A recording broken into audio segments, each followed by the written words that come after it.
राधे राधे। हम गए थे श्री राधा रानी मंदिर माट। ये मंदिर मथुरा और वृंदावन के बीच में पड़ता है और इस मंदिर में श्री कृष्ण और राधा रानी के अनूठे प्रेम और उनके रूठने मनाने और उन्होंने जो दिव्य लीलाएं की थी उनका एक प्रमुख स्थान माना जाता है। फिर बात करें राधा और कृष्ण के प्रेम की, तो ये केवल एक प्रेम कहानी नहीं है, बल्कि प्रेम की सबसे सुंदर और सबसे पवित्र परिभाषा है। प्रेम की परिभाषा दी जाए तो उसमें केवल दो ही नाम आएंगे, राधा और कृष्ण का। तो इनका जो प्रेम है इसका वर्णन शब्दों में तो नहीं किया जा सकता, इसे केवल महसूस किया जा सकता है। तो हम मंदिर के अंदर प्रवेश करते हैं तो बहुत सारी दुकानें हमें देखने को मिलती हैं।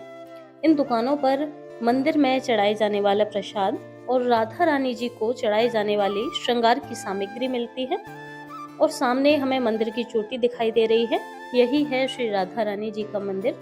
तो जैसे ही हम मंदिर के अंदर प्रवेश करेंगे तो सबसे पहले हमें दर्शन होंगे श्री गोपेश्वर महादेव जी के, यानी महादेव जी के हमें दर्शन होंगे। और महादेव जी ने गोपी का रूप कब धारण किया इसके बारे में यहाँ पर जो गुरुजन थे उनसे हमने बातचीत की तो उन्होंने एक कथा बताई। थोड़ी बहुत मुझे याद है कि महादेव ने गोपी का रूप कब धारण किया और क्यों धारण किया। तो कथा कुछ ऐसी थी कि यमुना किनारे वंशी वट पर शरद पूर्णिमा की रात्रि थी और महारास हो रहा था और उस महारास में असंख्य गोपियों ने भाग लिया था। तो जब महारास शुरू हुआ तो गोपियों के पैरों से जो घुंघरुओं की पायलों की आवाज आ रही थी उसकी गूंज तीनों लोकों में छा गई। तो जहां जहां इस मधुर संगीत की ध्वनि पहुंची वहीं से हर कोई इस महारास में शामिल होना चाहता था।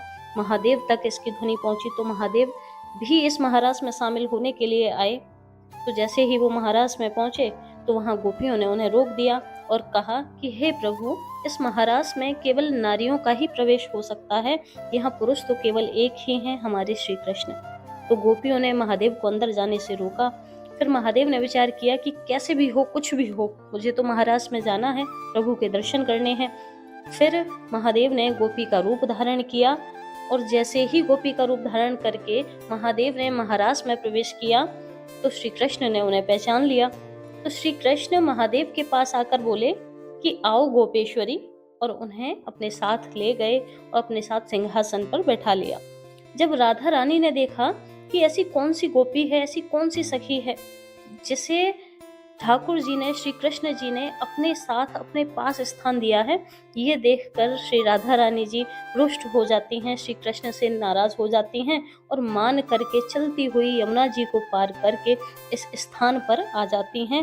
और यहाँ पर श्री कृष्ण के प्रेम के वियोग के कारण, क्योंकि श्री कृष्ण से बहुत अधिक प्रेम था उनका कि उसे शब्दों में नहीं बताया जा सकता, तो श्री कृष्ण के वियोग के कारण श्री राधा रानी जी ने जो अश्रुधारा प्रवाहित की, जो अश्रुधारा जितनी भी बही, उससे इस मानसरोवर का निर्माण हुआ।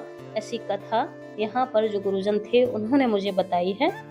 और मानसरोवर के सामने ही श्री राधा रानी जी का मंदिर है। इस मंदिर में फोटो खींचना और वीडियो बनाना मना है, इसलिए अंदर की वीडियो नहीं बनी है। सामने मानसरोवर है। तो यहाँ जो गुरुजन थे उन्होंने बताया कि जब कभी आपको यहाँ आने का सौभाग्य प्राप्त हो तो आप मानसरोवर के जल से स्नान कीजिए, उस जल का आचमन कीजिए और श्री राधा रानी जी के दर्शन कीजिए। और यहाँ की ऐसी मान्यता है कि जो व्यक्ति मानसरोवर में स्नान करता है, उसके जल का आचमन करता है और उसके बाद श्री राधा रानी जी का दर्शन करता है तो उसके जितने भी मनोरथ हैं वो सिद्ध हो जाते हैं, उसकी मनोकामना पूरी होती है और कष्टों से और पापों से छुटकारा मिलता है। ऐसी यहाँ की मानसरोवर की मान्यता है। श्री राधा रानी जी के दर्शन के बाद हमें दर्शन होते हैं श्री मान बिहारी जी के। तो इस मंदिर में दिखाया गया है कि श्री कृष्ण किस प्रकार राधा रानी जी को मना रहे हैं, उनके चरणों में बैठे हुए हैं और अपनी मुरली भी उन्होंने उनके चरणों में रख दी है। तो यहाँ पर श्री कृष्ण मना रहे हैं राधा रानी को, इसलिए यहाँ श्री कृष्ण का नाम पड़ा श्री मान बिहारी। तो बोलो श्री मान बिहारी जी की जय। तो यहाँ श्री राधा रानी मंदिर माठ मानसरोवर, यहाँ हमने दर्शन किए और यहाँ दर्शन करने के बाद और गुरुजनों से मिलकर मैंने कुछ जाना, थोड़ा बहुत जाना प्रेम के बारे में, कि प्रेम में अधिकार से ज़्यादा विश्वास होना चाहिए और अपेक्षाओं से ज़्यादा समर्पण होना चाहिए और शब्दों से ज़्यादा भावनाएं होनी चाहिए। क्योंकि प्रेम अगर राधा के जैसा निर्मल हो और श्री कृष्ण के जैसा सच्चा हो तो वो केवल प्रेम नहीं रहता, भक्ति बन जाती है। और भक्ति कभी समाप्त नहीं होती। तो प्रेम से बोलो राधे राधे।